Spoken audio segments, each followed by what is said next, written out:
About 24 cart pushers have been arrested by the enforcement team of the Lagos State Environmental Sanitation Corporation.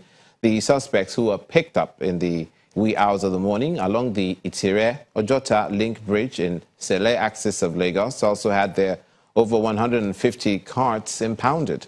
The Executive Secretary of the Corps, Idowu Mohammed, explains that the consistent operation across the state will no doubt curtail the patronage of these cart pushers by some residents.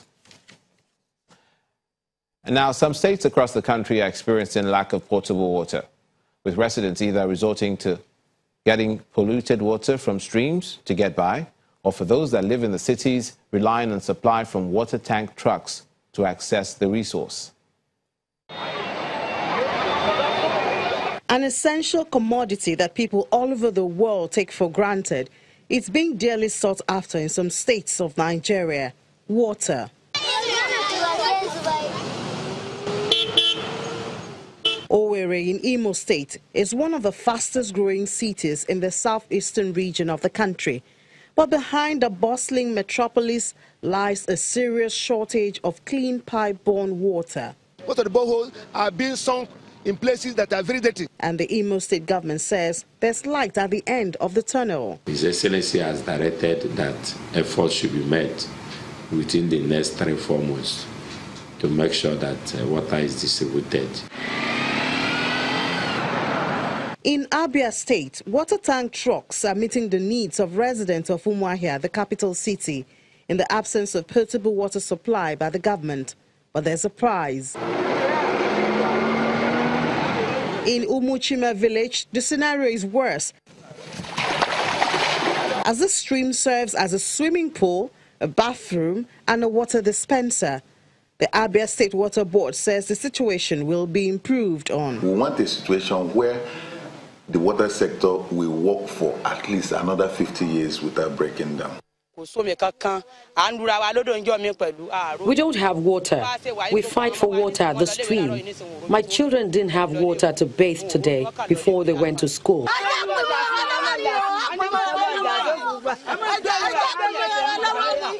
That's the hardship Fatima Ayuba and other residents of Ajishaye community in Moro local government area of Kwara State are enduring.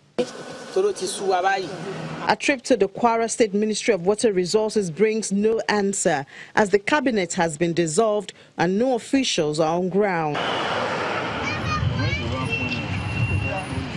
In Akure, the capital of Ondo State, the water kegs are the stars of the show. Your access to water can be truncated for lack of a keg.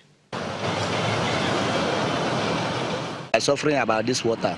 Where we can see neat water to drink is when we reach this Ikere River. I see that how everybody full here to searching for good water to drink.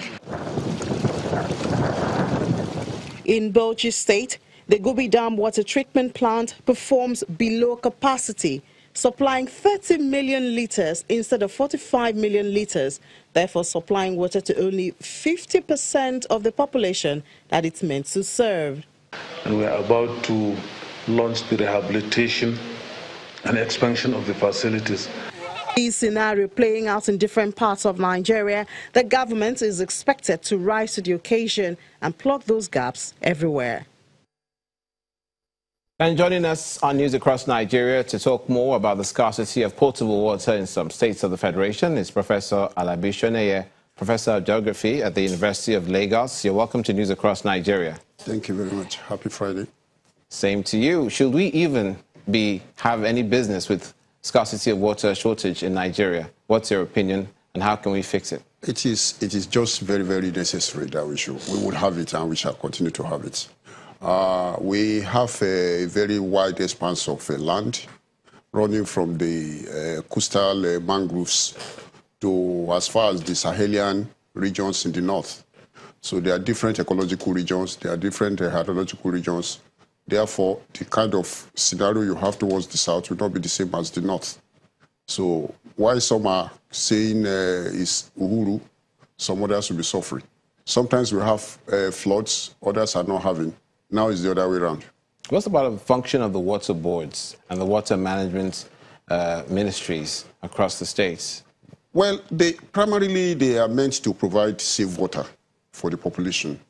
And agencies like World Bank, UNICEF, even the Standard Organizations of Nigeria, they have their standards as to how much water should be available to individuals per day within a distance from safe sources. But unfortunately, we continue increasing hypergeometrically.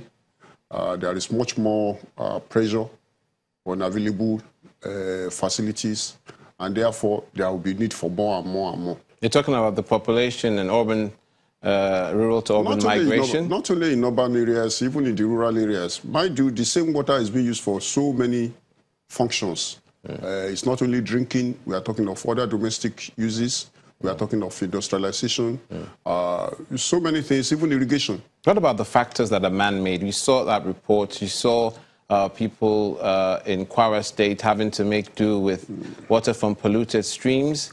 You saw in Imo State where it was admitted by the government that they had a problem in the metropolis because there was some work going on and they took the pipes out. They took the pipes out and the people are suffering with no water. They're going to put the pipes back in.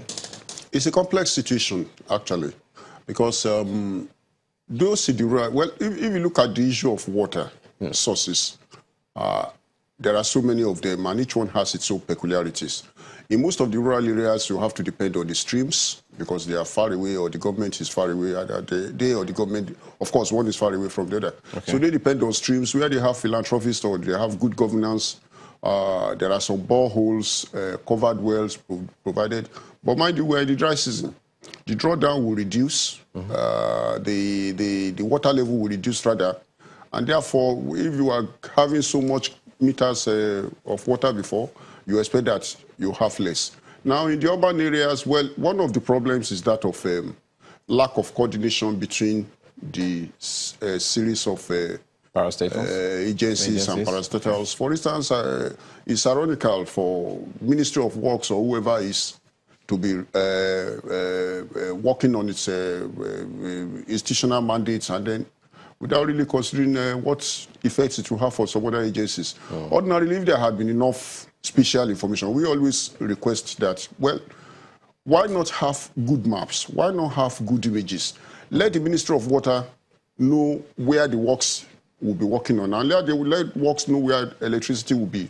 So as not to get in each other's way. The database, they are not robust enough, and then there still seems to be that gap in working together. Finally, what would you like to see from the government, state and the national level as far as water resources is concerned? Yeah, of course the dams are there. It's very ironical too when you get to some of these dams, the water are just there for nothing. But the facilities to actually produce them into consumable, into clean waters are not there. It's either we don't have the equipment. Look at Oyon Dam, for instance. Look at the Kere George, and even so many of the dams up north. The real problem we have is that we don't have enough of these materials, and where we have them, the maintenance culture is still a serious one. It's not that the waters are not there, but the process of distribution, the process of producing them to that very quality that is required for human consumption, and more importantly, inability to even know who is where. While you are preparing for about 50 people in a particular neighborhood, don't be surprised. The migration here and there will increase the number, and then... So population is very important. Very important. Thank you so much, Professor Alabi Shoneye of Geography at the University of Lagos. Thank you for coming on News Across Nigeria. Thank you. Thank you.